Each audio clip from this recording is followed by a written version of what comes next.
బాపట్ల జిల్లాలో రోజురోజుకు దొంగలు రెచ్చిపోతున్నారు. చీరాలలోని దేవాంగపురిలో తాళాలు పగలగొట్టి ఇళ్లలోకి దొంగలు చొరబడ్డారు. ఓ ఇంట్లో ఉన్నటువంటి 12 సవర్ల బంగారు ఆభరణాలను చోరీ చేయగా మరో ఇంట్లో ఉన్నటువంటి బంగారం, ఉంగరం, అదేవిధంగా వెండి వస్తువులను కూడా అపహరించారు. ఈ ఘటనపై పోలీసులు కేసు నమోదు చేసి దర్యాప్తు చేస్తున్నారు.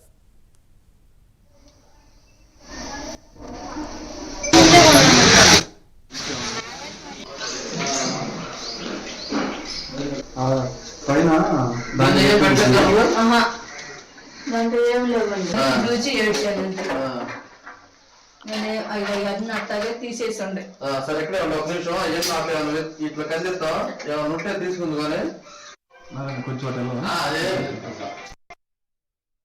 తర్వాత 2 కల్లీల తర్వాత ఇల్లు కట్టిన కాడి నుంచి అయినా అక్కడే పడుకుంటాను. ఒక్కదాన్ని పడుకోలేక అట్టాగే 9ంటికి వెళ్ళాను. పడుకొని 5:30కి వచ్చాను.